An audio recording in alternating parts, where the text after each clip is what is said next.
जागतिक पातळीवर सुरू असलेल्या इराण-इस्रायल युद्धाचा परिणाम आता थेट भारतात दिसू लागला आहे। एलपीजी गॅसच्या दरवाढीमुळे सर्वसामान्य नागरिकांसह ऑटो चालकांनाही मोठा आर्थिक फटका बसत आहे।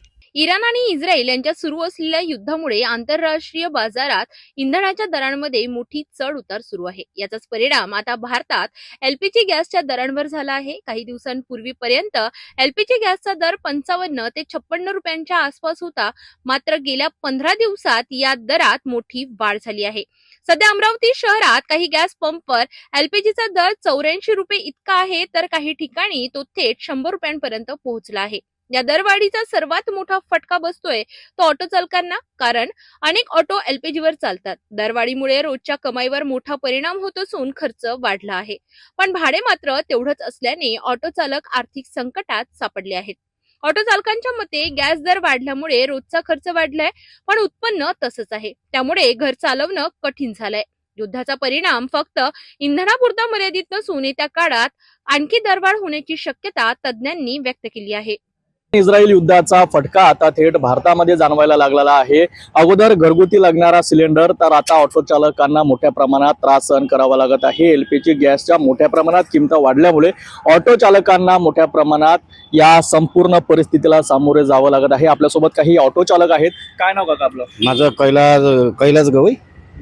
किती वर्षापासून आपण ऑटो? मी कमीत कमी आता 30 वर्ष झालेले ऑटो चालवून राहिलो। पहिले खूप स्वस्तामध्ये म्हणजे 65 पैसे पेट्रोल होतं, तेव्हापासून चालून राहिलो। बरं, तर सांगाल का आता युद्ध सुरू आहे देशादेशांमध्ये, हो. त्याचा भारतामध्ये मोठ्या प्रमाणात फटका बसतानाचं चित्र आहे। आता घरगुती गॅस सिलेंडर नंतर आपल्यावर सुद्धा ही परिस्थिती आलेली आहे, काय सांगा? कसं करायचं? आता पहिले 55 रुपये गॅस होता, आम्हाला परवडत होतो। किती दिवसा अगोदर? 15 दिवस अगोदर 55 रुपये गॅस होतं, त्याच्यावर आम्हाला परवडत होतं। बरोबर, आता नेमकंच 15 दिवसानं वाढलेलं 100 रुपये गॅस झाला। कस्टमर पैसे देत नाहीत। बरोबर। आणि कसं आहे, आम्ही जो गॅस टाकतो, गॅस टाकल्यानंतर तो कमी कमी 500 रुपयाचा टाकला तर तो माल गॅसवाल्याला जाते आणि गाडी भाड्या मालकाला जातो, आणि आम्हाला काही उरत नाही। कस्टमर पैसे देत नाहीत। आता काय सांगा, कसं जीवन कसं तरी चालून राहिलं, विस्कळीत होऊन राहिलं गॅसच्या मुळे। त्याच्यानंतर घरगुती गॅस आता काय होणार आहे तर आम्हालाही नाही माहित, का ऑटो बंद करावं लागल का काय करावं लागल, काही सांगता येत नाही। आपल्या अमरावती शहरात जास्तीत जास्त सध्या एलपीजी वर चालणारे ऑटो आहेत का?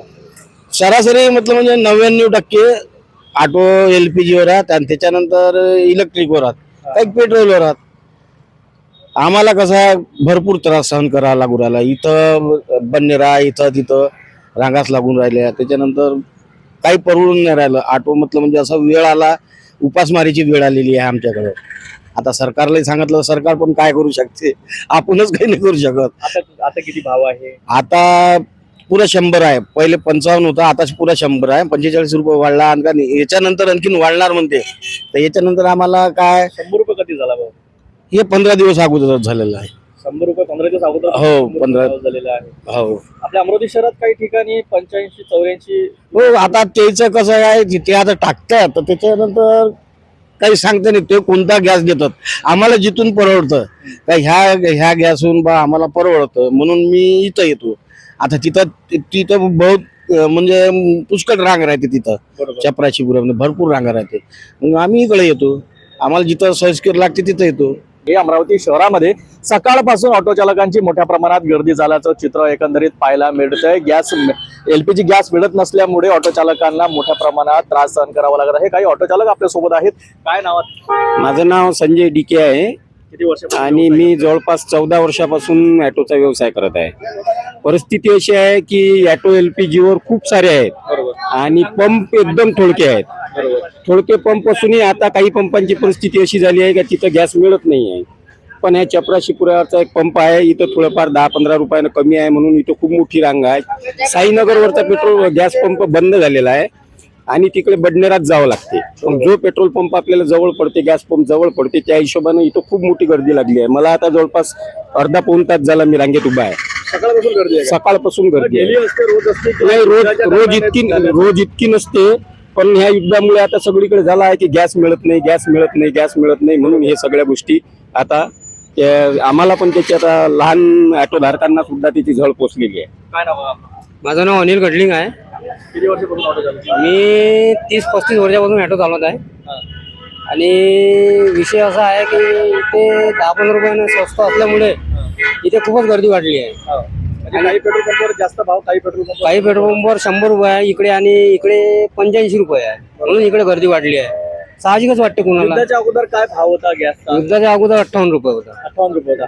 आणि युद्ध चालू झाल्यामुळे इकडे एकाएकीच म्हणजे 85 रुपये भाव झालेला.